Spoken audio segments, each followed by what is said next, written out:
All right, here's how we'll test if you guys can hear me. We're going to do the Corona roll call. So if you're wearing pants, hold up your hand.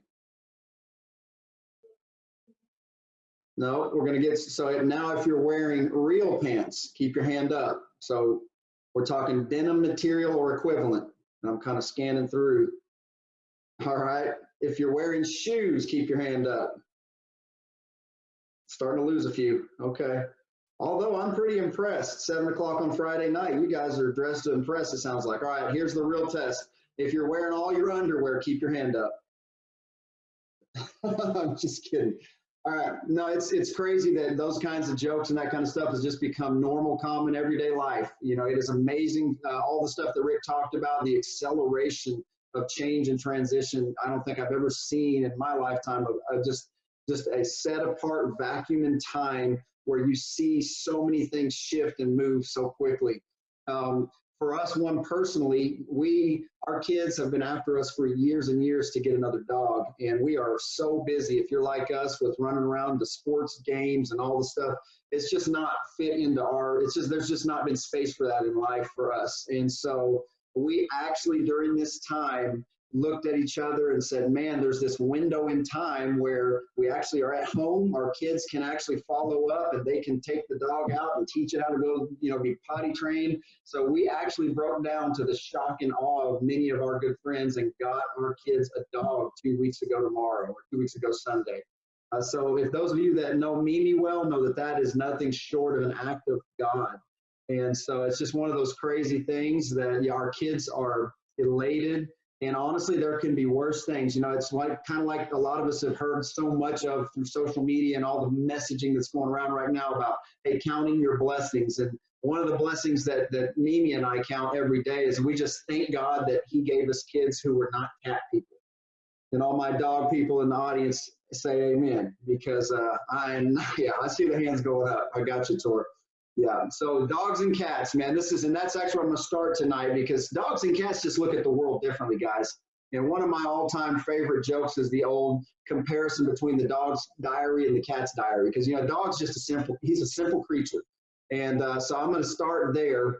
This is right out of the excerpt of a dog's diary. It says, day number 180, 8 o'clock a.m. Oh boy, dog food, my favorite. 9:40, oh boy, a walk, my favorite. 11:30 a.m. Oh boy, dog food, my favorite. 12 noon, oh boy, the kids, my favorite. 1 o'clock, oh boy, the yard, my favorite. 4 o'clock, the kids, my favorite. 5:30, oh boy, mom, you guessed it, my favorite. Just how dogs look at the world, man. So he's rolling along, day number 182. 8 a.m., oh boy, dog food again, my favorite. Car ride, my favorite. Ooh, bath, bummer.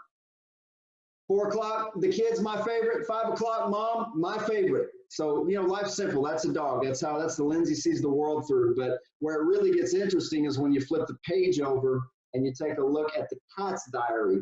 Same house, same family, same everything else. The cat says, day 752, my captors continue to taunt me with bizarre little dangling objects. They dine lavishly on fresh meat while I'm forced to eat dry cereal. And the only thing that keeps me going is the hope of escape and the mild satisfaction I get from ruining the occasional piece of furniture. Tomorrow I must eat another houseplant. Day 761, today my attempt to kill my captors by weaving around their feet while they were walking almost succeeded. Must try this at the top of the stairs. In an attempt to disgust and repulse these vile oppressors, I once again induced myself to vomit on their favorite chair. Must try this on their bed. Day 765, decapitated a mouse and brought them to headless body in an attempt to make them aware of just how much I am capable of and try to strike fear into their hearts. They only cooed and condescend about what a cute little kitty I was. Not working according to plan. Day 768, I'm finally aware of how sadistic they are. For no good reason, I was chosen for the water torture. This time, however, it included a burning, foamy chemical called shampoo. What sick minds could invent such a liquid? My only consolation is the piece of thumb still stuck between my teeth. And finally, day 774, I'm convinced the other captives are flunkies and maybe even snitches. The dog is routinely released and seems more than happy to return on his own free will. He's obviously a half-wit. The bird, on the other hand, has got to be an informant and speaks with them regularly. I'm certain he reports on my every move. Due to his current placement in the metal room, his safety is assured, but I can wait. It's only a matter of time. So that's the deviant cat, and I've always loved the kind of the duality of those two things, because here you have two creatures that live in the exact same home, in the exact same environment, dealing with the exact same people, the exact same set of events and circumstances, and boy, they could not be further apart in the narrative that they see. And that is so applicable to the time that we're living in, guys. There are so many competing narratives in the air right now, and it is crucial and critical as God's people that we understand what is true. And so that's really where I'm going to jump in. Rick kind of set the table perfectly, but you need to know, guys, that in the next 12 to 24 months, we are about to witness the greatest transfer of resources, wealth, and influence that the world has seen since World War II and maybe beyond. The thing about the transfer of resources, anytime there's going to be a transfer of wealth, resources, influence, the thing that's most important to realize is that that means there are going to be winners and there are going to be losers. Anytime there's a transfer, there are going to be a group of winners and a group of losers. There are going to be people that come out of that better than they went into it, and people that come out of it worse than they went into it. And here's the key tonight, guys. It's the perception and the narrative of how you approach it, the lens that you see it through is what's so important. And that's really one of the things as I work through tonight, I'm going to start on the spiritual end of the spectrum, and we're going to work our way to the practical. The Bible says first the spiritual and then the natural, right? So we're going to start spiritually, and we're going to build a foundation. And in about 30 minutes, we're going to really understand what God is doing right now, what I believe God is doing in the nation and in the world. And we're going to start to narrow in on what that means for us as a group, and then what it means for you as an individual, as a family, as an individual. And then we're going to work our way all the way. We're going to finish up on some practicals, and we'll break into a Q&A. We'll talk about a lot of the practicals, the do's and the don'ts with money right now, and some of the questions that I know are on your mind. So I'm going to start with this. If you don't write anything else down tonight, write down Hebrews 4:12. You got to tape that to the remote of your Netflix controller. This is something that we probably as a group need to be looking at this scripture multiple times a day. But Hebrews 4:12 says, "For the word of God is alive and active and sharper than any double-edged sword." Underline double-edged sword if you're following along or in your Bibles. That's the key takeaway right now for what we're going through, because it penetrates even to the dividing of soul and spirit. And what you need to understand right now, guys, as we go through this time, anytime you go through a crisis time where there's a shaking, any big major historical event, you're always going to have the world divided into two camps. Okay, there's going to be winners and losers, dogs and cats. Okay, there's going to be those that see the truth, and there's going to be those that don't. It's very simple, soul and spirit. And so the challenge for us as God's people is that we want to understand and discern, God, what are you doing in the world? Because, guys, understand, we are literally in one of those historical moments. We are in the middle of a chapter in the history books. And so what that means is that your kids or your grandkids in 10 years from now, 20 years from now, what we are going through and what we are going to go through in the next 6 to 12 months will be its own chapter in the history books. And those kind of moments and events don't come along very often. But when you're in the middle of one of those types of events or seasons, it is critical that you understand that the Word of God is a two-edged sword. And throughout history, all the way back to biblical times, anytime you are going through a season like that, there are always a division of camps. There's a division of people that has eyes to see and ears to hear and discern what God's doing. And there's everybody else that doesn't. It's that simple. There is no fence. The fence is eliminated in these moments and in these seasons of time. It's critical, guys. So you can look all the way back to moments like Noah.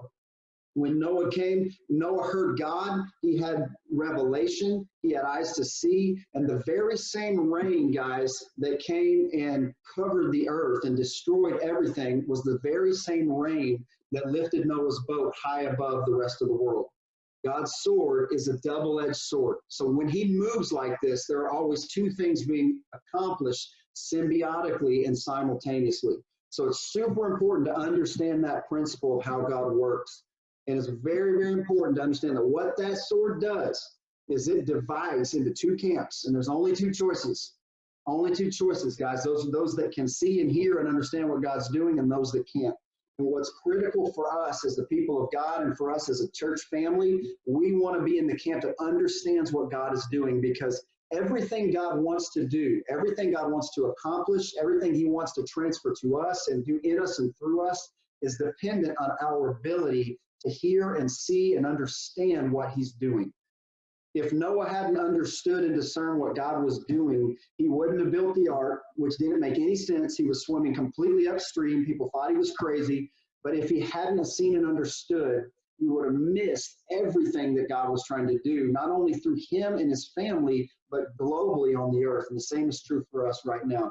Guys, the same thing was true with whether that's Noah, the same thing, fast forward, think of Joseph. The same famine that caused great starvation and great destruction and great misery and pain and suffering all over the earth was the same famine that exalted Joseph to the highest position of authority and influence in all the land and put him in place to bring God's blessing over an entire nation. It's the same move. It's the same events. It's the same set of circumstances. The only difference is Joseph discerned.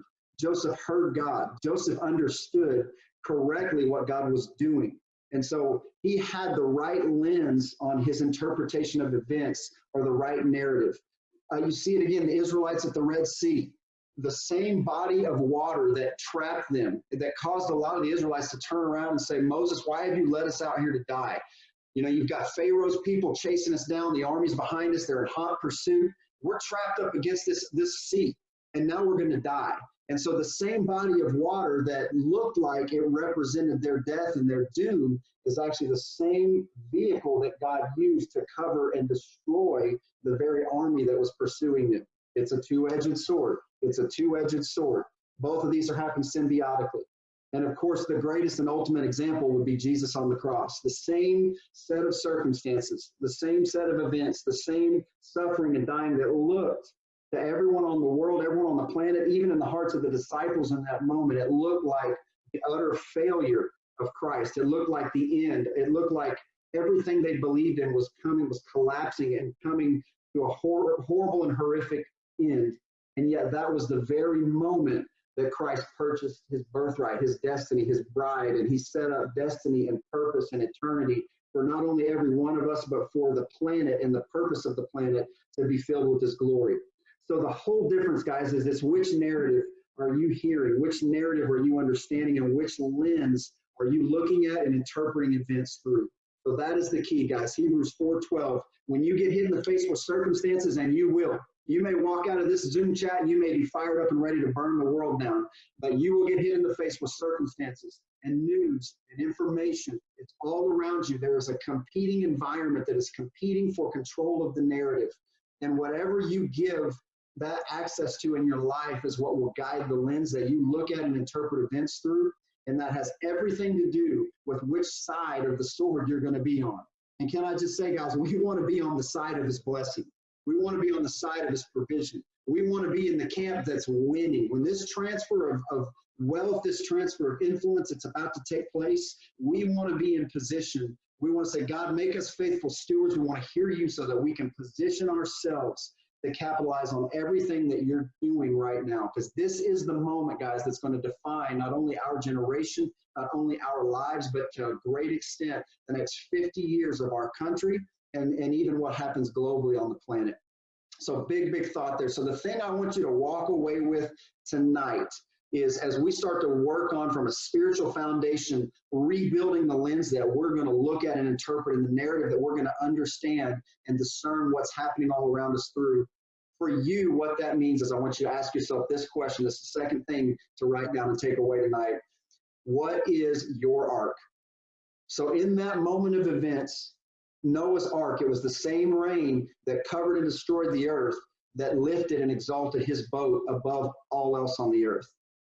And right now, God is doing so many different things corporately, but it starts with he's also doing so many things individually and in your lives. And whether you know it or not, part of what tonight is about is to issue a clarion wake-up call that says, listen, you have an ark that's blueprinted inside of you. There is an ark that God has installed inside of you that he's given you the capacity for and the passion for and the precise gift mixing for exactly what he's blueprinted within you to do. And now is the time for that thing to awaken and come alive. Listen, in the Matrix, we all remember the story where Neo is offered the blue pill or the red pill, right? And the whole thing is, listen, life up to this point has existed in one way that you've known it. But here's your opportunity to see it in an entirely different way. And Neo was given that choice. And the reality that Neo saw, we're going to see some parallels to as we go through this tonight, but was that everything that you've known is not real. The real battle that's going on and the real purpose for why you were put here is something that you are completely unaware of. You've lived half your life and never even had an inkling that it was out there. And so what was posed to Neo was a choice. But what's interesting about that, and so, we've all heard stories and analogies made from that basic principle. And so true with us as well. So many of us, we don't stop and think about how deep the analogy runs. But if you look at your life, and I'll talk a little bit about my story tonight, but when I look at my life, how I woke up one day on an engineer's track to get a degree in aerospace engineering and go get a job and then go get a mortgage and go. It's funny when I look back because so many of those things were determined for me. I look back and I was placed on a treadmill in kindergarten, first grade, second grade, that society had a plan for my life. And it was inculcated through every commercial that I watched, everything that media pumped into my mind, into my home. And before I knew it, I woke up one day, I'm in my mid-20s, I'm almost 30, and I'm fulfilling society's plan for my life. And the question is, what is the real world, the real life, the real call, the real purpose that God has on our lives? And what's really interesting is up until this point in history, it's been a choice whether or not we want to take that pill and take that ride because it comes with a risk. And what's interesting about that is there's been a lot written. One of my favorite business books is a book by a guy named Jim Collins called Good to Great. New York Times bestseller, one of the all-time 5 or 6 best business books ever written, Good to Great. Write that one down. That's one you want to check into. But in Good to Great, it talks about how good is the enemy of great.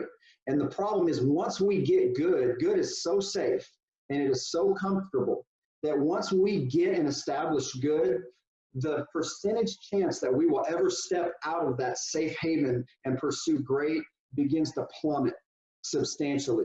And so what the author really draws out, what Jim Collins really discusses in there is that the biggest enemy and the biggest threat to greatness, whether it's in a company, a corporation, an organization, or your personal life, it is when you find that happy, comfortable good. And I've had so many conversations with people and business leaders over the last few weeks with people that are coming to that point in their life where they're like, man, I'm just sick and tired of running the rat race. I'm ready to pursue something that I'm alive for, that there's a passion inside me for. And I know specific stories of people that made that decision a few months ago to go ahead and take that leap. And what's really interesting is, as I look back now, the safe platform that they left from, it doesn't even exist anymore. In the last 3 weeks, it's been obliterated. And it's funny because I had a conversation with a guy yesterday who was saying just that. He's like, man, if I hadn't left, I mean, I thought that was my choice. And now I look back and there wasn't even a choice to be had. And the picture that I see in my mind, I don't know if any of you guys are familiar with the game Fortnite. If you've got kids, you definitely know the game. It's the game that all of the kids are addicted to. I hate it. We tried to kick it out of our house and then Corona brought it back when we got quarantined and it rained for 3 or 4 days. So parenting fail right here. I'll raise my hand. Not father of the year because we have allowed Fortnite back into the house. But I did take a spiritual lesson from it, so that sanctifies it to some extent. So I think, that's why I think we're good. We'll cover it in the blood. And once I finish this right here, it'll be completely covered in the blood. We'll be good to go. So the deal is, though, Fortnite is basically this one, it's every man for himself in this big battle royale. And you're on this big battle stage that's made up of like obstacle courses and buildings, and you're fighting and you're killing each other and knocking each other out until there's one last man standing.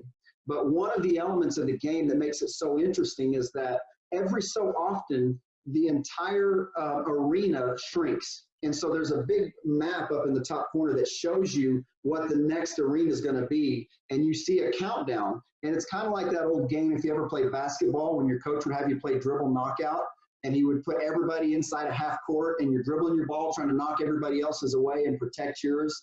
And then once you get down to a few people, he puts you inside the three-point line, and then inside the lane, and eventually inside the circle. And so it's like the space is running out around you. And so that's what Fortnite does to you. Every so often, the arena shrinks, and the arena shrinks, and the arena shrinks until before you know it, there's nowhere to run, there's nowhere to hide. You can't just hide out and let everybody else. It forces you to engage. It is an inciting event, and we're going to talk about that. That's a really important term. I believe, for the season that we're in. But it's an inciting event that forces you to engage. And I really believe that in the last 3 weeks, what we have encountered globally is an inciting event for the first time that I'm aware of in all of human history, where every person on the planet is at the exact same place at the exact same time, no matter what you do for a living, what you did, what your background was. There has been a global inciting event, and all of us are confronted with it in this moment. And what that means is, where in the old, in the past, there was an option between the blue pill and the red pill. If you wanted to take the blue pill and just stick your head in the sand, you could do that. But guess what, guys? As of about 3 weeks ago, there's no blue pill. There's only the red pill. God has instigated something on the planet, and he's brought an inciting event to the entire planet. Noah, there's a flood coming, inciting event. Let's say there's a famine coming, inciting event. Hey, you're being pursued by the Egyptians, inciting event. These are these moments in history where God forces things to a head, and no longer do we have the option to sit in good, because good is getting ready to burn up and dissipate. And we have to run towards great. And what God is doing is he is activating us to press us in to the things that we were called for, not only on a corporate level, but on a personal level. And so it's really, really important. The big question that I want you to walk away from with tonight, the fuse I want to light and the match I want to strike, that I want to incite something inside of you that just begins to eat inside of you in the days and weeks to come, is, what is my ark? I know that there's a storm coming. I know that something's happening on the planet. I know that it's big. I know that life will never be the same. But what does that mean for me? God, what are you calling me to do, God? What is my ark? And so that's the challenge that I'm posing to every one of you tonight, is to have the courage to take that red pill and ask yourself, say, God, what is my ark? What is my ark? And I want to talk to you a little bit about that. So we're going to kind of hit 3 different thoughts here, and then we're going to kind of move through this quickly. But the first thing is, I want you to understand your role in God's story. Because what we're coming upon, guys, is the biggest transfer of wealth and resources and influence that we've ever seen in our lifetime. And there's 2 primary platforms that transfer is going to take place on. The first platform is wealth.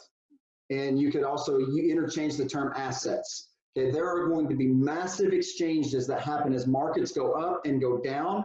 There are hedge funds and there are professionals, and there are massive exchanges. This is like sitting in Vegas in the high stakes room, and you're watching guys push enormous pots of money into the table, and you're watching millions and millions, and in some cases billions and billions of dollars shift in instances. And you don't see that in normal moments of time. You only see that in these types of environments and when markets begin to move towards the bottom. And so there's the first platform of transference that we're coming into, and that I believe this is going to be about a 1 to 2 year window. It's very intense right now, but I believe that the window for these things is going to be extended for a period of time. And the first platform is the exchange of wealth. Now, for some of us, we may say, well, that sounds great. If I had $100,000, I would love to be able to sit on here and tell me whether I should put that on red or black, and God can watch God turn it into $500,000 bucks. But the fact of the matter is, right now, I'm just trying to pay my bills. I'm just trying to figure out how I'm going to eat. And the reality is, if God's not put the tools in your hand to operate on that plane, on that platform, then that's not the one he's calling you to. Because God's not asking you to go out and do something stupid or unwise and go take a bunch of debt and run down with a payday loan and throw it in the stock market. That's not how God operates. And so for many of us, the platform of the exchange of wealth is just currently out of reach, is the reality that we can't exchange assets in this moment. And that's perfectly okay. And so I'm going to start by talking to us about the other platform, because if you're not able to engage and interact on that platform, this next one's for you. Because the next platform, and this is also the greater of the 2, this is where the biggest exchange of currency and the biggest exchange of capital assets is going to happen, is in the exchange of influence.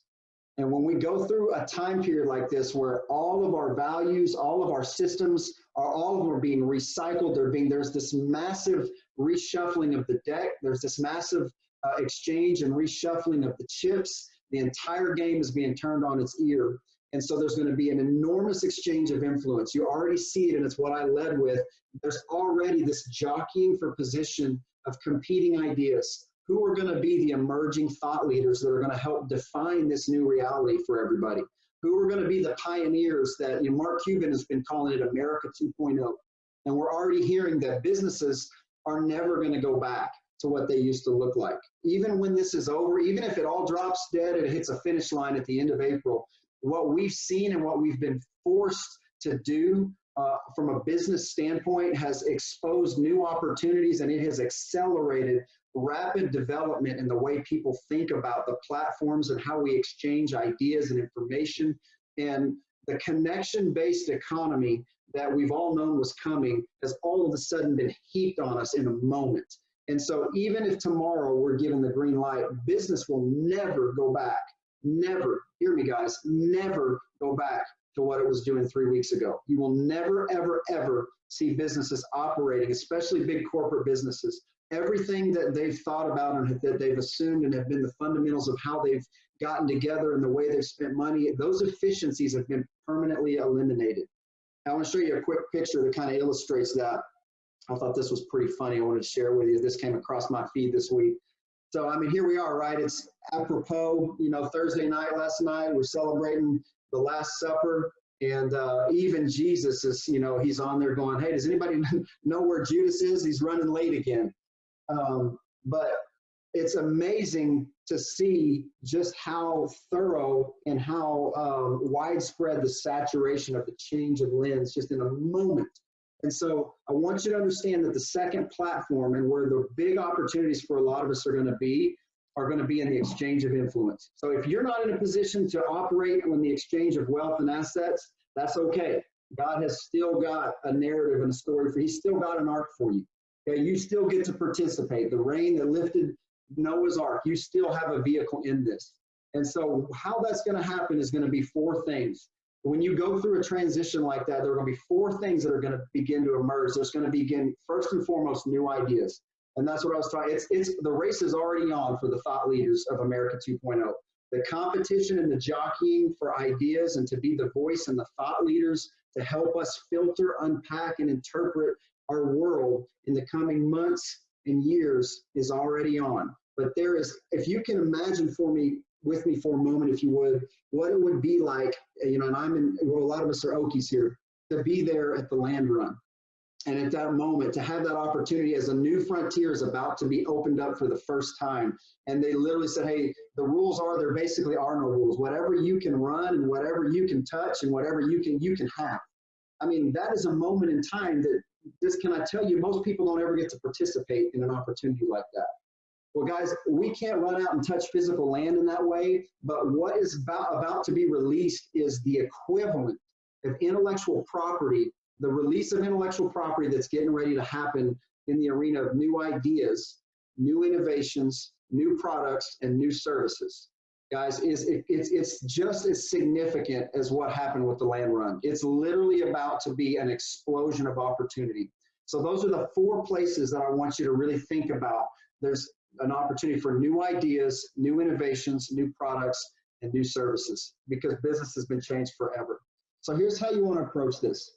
One of my favorite authors is a guy named Donald Miller. He's the architect of StoryBrand. And StoryBrand has come in and completely revolutionized PR and how businesses are done. He's an incredible, incredible thought leader. But Donald Miller says, if you watched a movie, if you went to the theater and you watched a movie about a guy who really, really, really wanted a Volvo, and he worked really, really hard to get it, you probably wouldn't cry and have an emotional fit when he drove it off the lot at the end. You probably wouldn't go home and ponder it, and your life would probably not be permanently impressed. As a matter of fact, you'd probably feel like you got ripped off. You'd probably feel like you want your money back. But what's interesting about that is that while we can all agree in how we would feel about that movie and that story, is that ironically, that's essentially how we all live our lives, especially here in America. And that kind of throws back to what I was talking about. When we're young, guys, we're put on a track from day one before we even start thinking about our plan or God's plan for our life. Society, the system of society has a plan for us, and it puts us on a track. And from everything we see on TV, on the radio, around us, if you're not operating intentionally according to a picture or a vision for your life, you're already living out someone else's plan for your life. And so that's so many of us. That's me, guys. I've been there. I've been right in the middle of all of that. And so one of the things we got to understand, if we're going to make this transition, take this red pill and take this leap, is we got to understand that the way that God writes, the way God writes his story, because there are certain principles, it turns out, there are certain components and ingredients that make a good story. And when we're talking about movies or books, we can all see them very clearly. It's not hard to understand them, and we can all agree. And the basic fundamental concept that makes a good story is the transformation. A story is always about the transformation of the characters. It's not about what happens or doesn't happen or what they get or what they don't get. It's always about the transformation of the characters. And so what makes a good story, and you can go back and check all of your favorite movies and books, every one of them will fit this criteria. But a good story is a story that when you have a character that wants something and has to overcome conflict to get it. But there's one other important piece, and that's what makes a story great. And that's when the thing that the character wants is noble or greater than himself. And that's why the Bible story falls flat. But what God is doing right now is he's writing new stories. And anytime God is writing a new corporate story, what that means is that God is writing millions and millions and millions of new individual and personal stories. And I really believe right now, guys, that in this season, that God is going to begin to awaken some new things in every single one of you guys. But there's this key thought is, how does an author, so using story as a narrative for life, you know, one of the things that I want you to take a moment and just critically, don't answer out loud, but to yourself, is that, have I been living a story like that? You know, am I the guy that wanted the Volvo, worked hard to get it, and drove it off the lot? Is that the story that I'm living? Or am I living a story that's got a deeper meaning, that I'm fighting through something that's got a purpose behind it, and I'm fighting through conflict for a noble cause that's greater than myself? And where that really ties in, we've talked a lot in here about compassionate cause as being one of our core values. Am I living a story that is connected to, symbiotic with a compassionate cause, something that matters to God, that matters to me? It doesn't mean it has to be super spiritual, but what is the meat and potatoes of my story? And I would challenge you tonight that most of us, the answer to that is probably not something that we're proud of and that we want to jump on here and share with the group. And if that's the case for you, then what that means is God is ready to start changing some narratives. And right now, the book is open, the pen is out, and we are in an editing session, guys. This is a moment in time on the planet where there's an opportunity to edit. You don't get these very often. And right now, everything's on the table. It's all on the table. And God has brought about, and this is the way that any good author moves. If you study story, the way that authors develop their characters and the way that they force their character to move is through what's called an inciting incident. And you've heard me say that several times tonight, because what we're going through is the inciting incident of all inciting incidents. And what that tells me is that God, the author of the big macro story, is trying to get us to move. He is trying to move his characters forward, because a story is always about the development of the character. And so right now, I really believe that we are coming into a season where you're going to see the biggest migration in history. You're going to begin to see people walking out of corporate world. You're going to see people walking out of their day job. People are going to begin to flock towards passions, because again, the arena is shrinking. Just like that Fortnite example, the arena is shrinking. There's not going to be an option. And people are going to begin to say, you know what, screw it. I didn't really like this place that much anyways. I'm jumping. And we are getting ready to see the largest migration of people, a mass exodus of people running to a new story, that are looking to edit and revise their story. And what that means is two things. First and foremost, it means, hey, let's be part of that migration. God's challenging you tonight. What is my arc?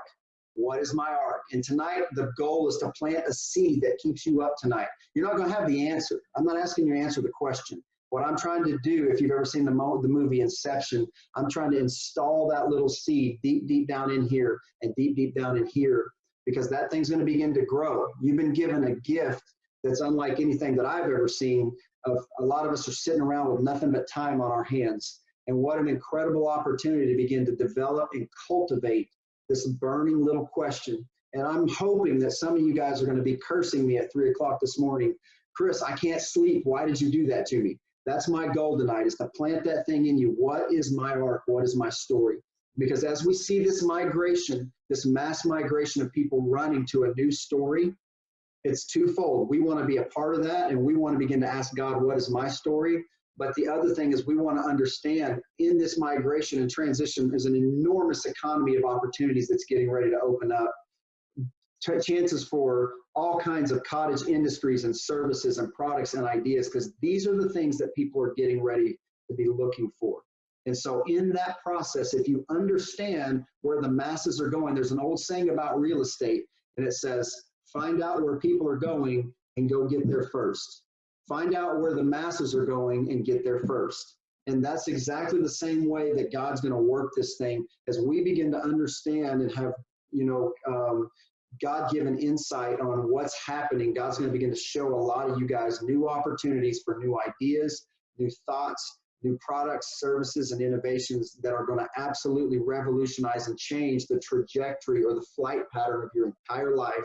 It's going to bring in resources and influence like you've never dreamed would ever be part of your story. But God is here tonight. There's a revising and editing anointing, I really believe, that's coming in this season that we're in. And even tonight in this group, there's an editing anointing that I believe that the author is opening up the book. And he said, I brought about an inciting incident. And if you'll surrender to what I'm doing, I'm getting ready to change everything. Because what a story is it's the development of my characters. And I'm ready to do some developing if you're ready to partner with me. So a couple things real quick, just on the backdrop of what we're dealing with. This is probably the greatest opportunity that you're ever going to experience in your life to get in alignment with the move of God. Rick's talked a lot about the third great awakening. We've talked about the values that the millennials are bringing. Guys, understand that the millennials are starting to, and that's my generation, we're starting to take control of businesses. We've already started to move into control of the business sector. We're starting to move into education. In the next 10 to 15 years, as we move into our 40s and 50s, the millennials are going to begin to inherit control of politics and power structures. And in the next 10 to 15 years, the millennials are going to be the ones writing the rules. And the one thing we understand about millennials is they've got totally different values. So watch this. I'm going to set this backdrop up real quick, and I'm going to hit you with this punchline and tie all this together. I don't know if you knew this or not, but one half, and this goes back to what we talked about, the lens. Which camp are you in? Do you have eyes to see or not? One half of all Fortune 500 companies were founded either in a bear market or in a recession. I'm going to say that again. One half of all Fortune 500 companies, not current, all in the history of our country, were founded either in a bear market or in a recession. A couple examples.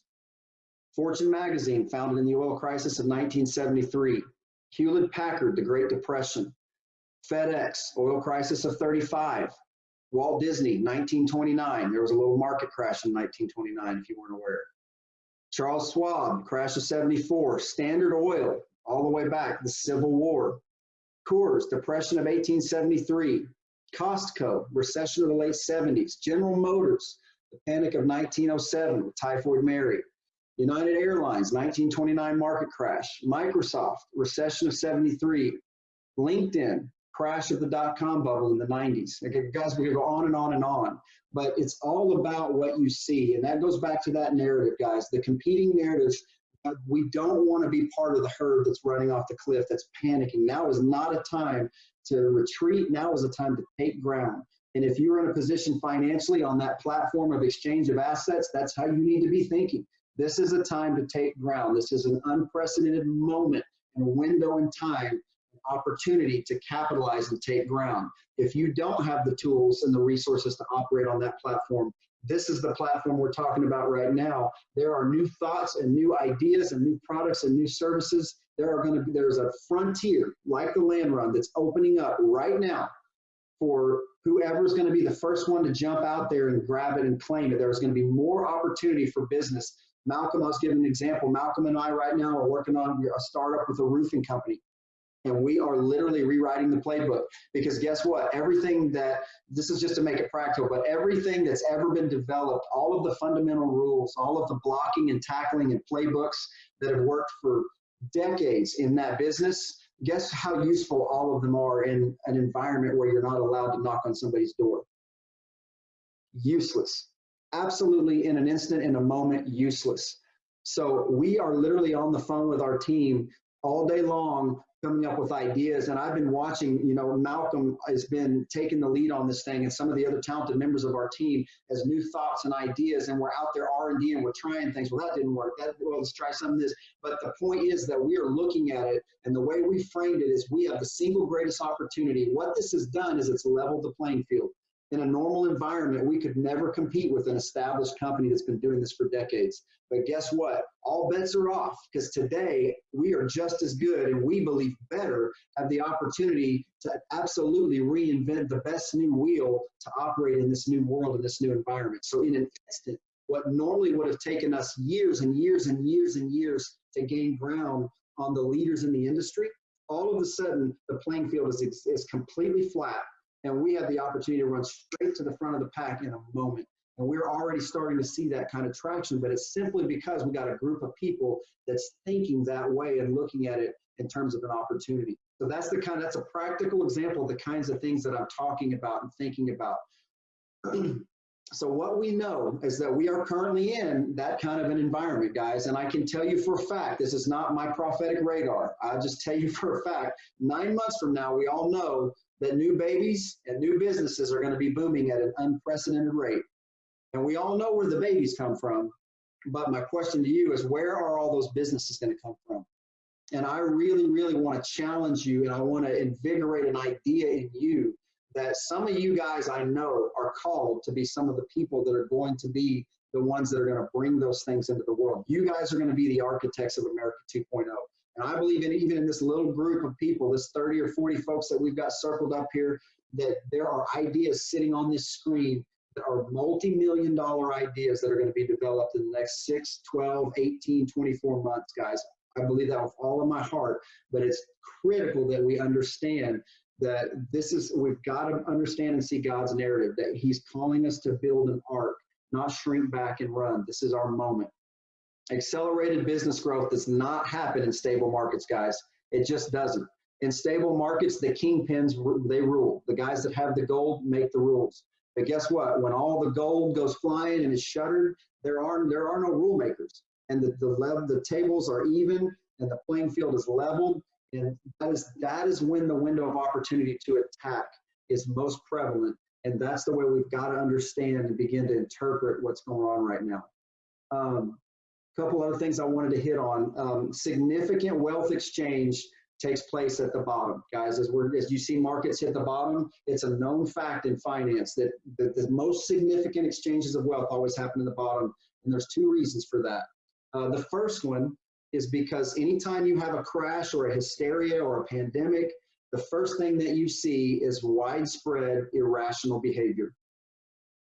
And widespread irrational behavior is when all of the shrewd folks come rushing in, and that's when they capitalize, guys. And so my first, guys, we don't want to be part of that crowd. We don't want to be, remember what I said when I opened, there's going to be winners and there are going to be losers. We don't want to be in that crowd. And so the irrational behavior is the stuff we got to stay away from. This panic, doomsday, we have to absolutely resist the temptation to let that stuff find its way into our internal dialogue. We cannot let that stuff come in and corrupt what God is saying to us. We've got all the way back to that Hebrews 4 scripture. We've got to that's a two-edged sword that separates the spirit and the soul. And the soul is what we see in the natural all around us, but the spirit is what discerns what God's saying and the direction that God's going and that he's leading right now. So that's the first reason that you see these widespread transfers. And the second one is because anytime you go through something like this at the bottom and a transition like this, the other thing that you have is a transition of wants and needs. And the third one is values. And let me just talk for you 1 second about anyone who's ever taken an economics class know that the two fundamental pillars of economics, everything that our entire system of capitalism operates on is two fundamental assumptions. And that is the assumptions of wants and needs. And those are, if you were to go to OU today and sign up to take macro or microeconomics 101, either one, wants and needs would literally be the first discussion on the first lecture on the first day of class, wants and needs. But I really believe like that God has shown me something spiritually. I was visiting with Rick about this today. I really believe that God has shown me prophetically that in this coming economy, we're about to see something. We're about to see a growth. And catch this, guys. This is so important. This is so important. This is one of those. This is like a spiritual stock tip. Like if you could have had the information, the insider information on Microsoft or Google or Facebook, I believe that this is that important, guys. That there is going to be a third pillar of the way that economics behave in this upcoming season. So wants and needs are obvious, guys. Those are the things we need: food, shelter, clothing. Those are our needs. And then economics is driven on the assumptions and the fundamentals of wants that we will consume, and supply and demand. But I believe there is a new and third pillar of economics that's going to define the way that our economy operates for the next 50 years. And this goes hand in hand with everything that Rick's been talking about with the fourth turning and the changing and the great awakening. So catch this, guys.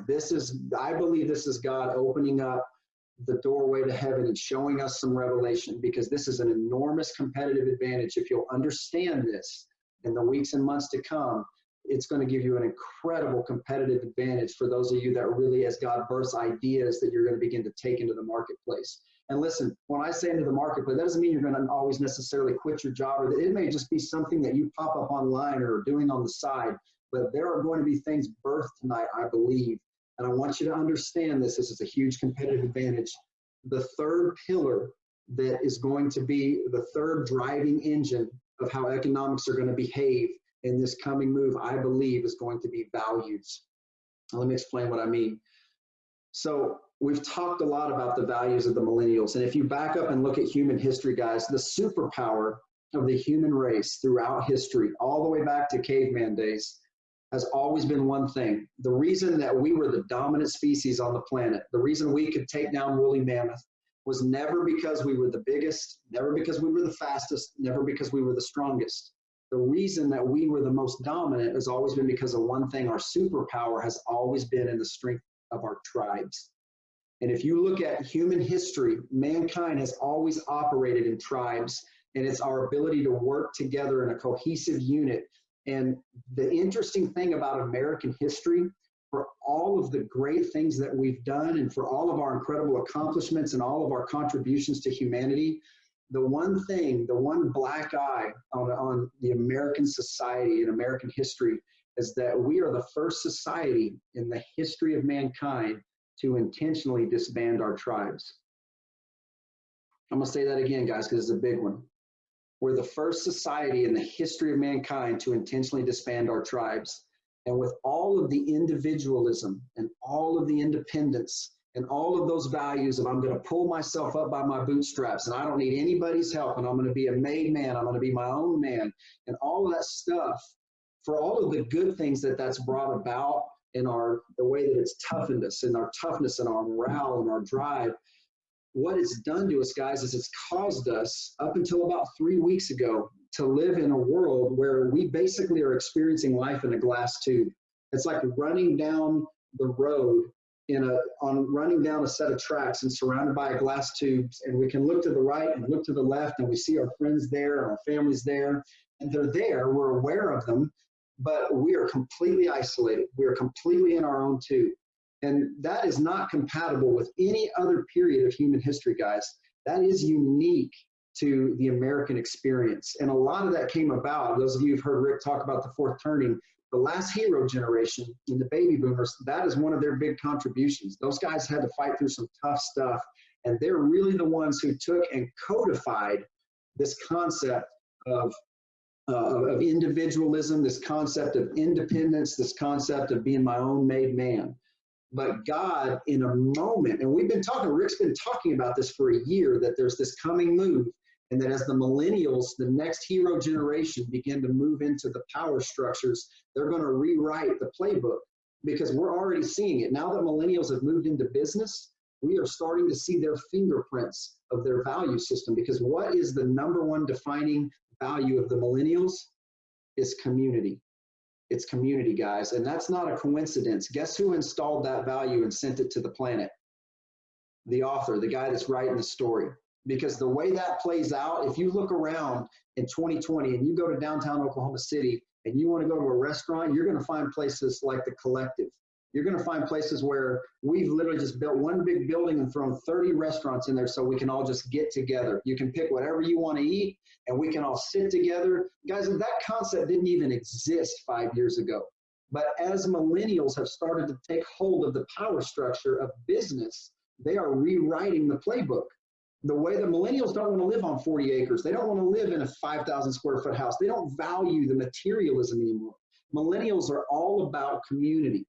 They want to get together. They want to live in a high rise. They want to see each other. They want to interact. It's about people. It's you start to see those values that point all the way back to the stuff that was being talked about in the New Testament. It's about people. But that flows contrary to the fundamental power structures of how our country still operates. And so it's important to understand, and I'm going somewhere with this, that the same way that millennials are redefining the way that businesses are done right now, and you're going to continue to see that, understand that old concepts, that old artifacts of the way things were done in the past, those kinds of businesses are going to continue to fall away and disappear.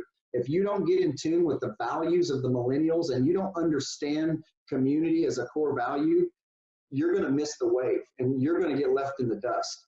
And the same thing is going to begin to happen in the next decade as millennials begin to move into the control of the power structures of government and politics. They're going to literally rewrite the playbook of our laws and our structures and our systems in the same way.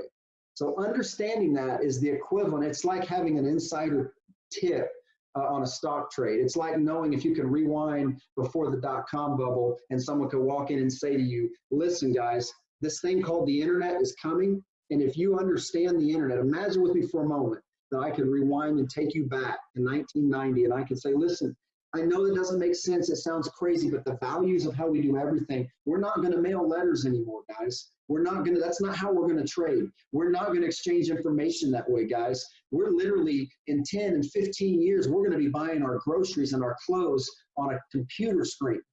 And people, the rest of the world would look at you like you're crazy. But if I had the ability to jump in a time machine and go back and tell you that in 1990, how wealthy do you think you would be right now? If I could take all of the information and the understanding of what our society values and how our society operates and how goods and services have evolved to support those wants and needs, and I could go give them to the 1990 or 95 version of you, for those of you that are old enough for that to apply, how wealthy would you be right now? That would be the ultimate insider stock trading tip, guys. It'd be like being able to go back and tell you the winners of every Super Bowl for the last 20 years, and you just bet the house and bet the house. Guys, it's the same thing. Now, those things always look so clear in the rearview mirror, right? But understand, we are literally sitting on the front end of a piece of information that is just as valuable. Now, I grant you, if in 1990, even with that information, trying to think through and work through the applications of what that actually means and how all the different ways that's going to play out, that's a mental exercise. That's a challenge. And it's the same now. But listen, guys, God has installed inside of every one of you blueprints for something. There's an ark inside of you that was meant for a moment like this. The ark, catch this, the ark was engineered exactly to the specifications that were needed for the flood that God was going to send. I'm going to say that again. The ark was engineered exactly to the specifications that were needed for the flood that God was going to send. Because God knew exactly what was coming. And so he gave Noah the blueprints. And even though the blueprints didn't look like anything or make any sense in the moment he received them, in faith, Noah said, God, I'm going to listen to your narrative. I'm going to see through the spirit. I want to be on your side of the sword. I want to be on this side of the two-edged sword. And so what I'm saying to you guys is that we are in that kind of a moment.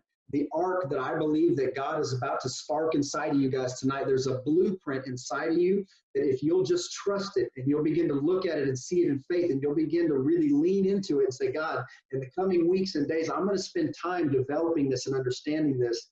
God is going to begin to give to every one of you guys, I really believe, new applications, new thoughts, and new ideas that are perfectly engineered for exactly what is coming. And what we see right now is just a shadow and a type. I'm giving you high-level archetypal values about where things are going. I can't tell you specifically what that means yet. I'm in the same process, like I just told you, with our own business. You know, we're working through in our businesses those same things. What does that mean for our business in the future? How does that look? Like, we are spending our best energy and our best resources right now on those questions. We don't have the answers yet. But what I can tell you is the compass is, we know which way north is. And this is the flow, this is the current, this is the wave of where our economy is going next. And so it's values, guys. It's not just going to be about wants and needs, it's going to be about values. And understand the number one driving value and overarching value for the millennial generation that's getting ready to take over the world and the money and the resources and the influence of the world is community.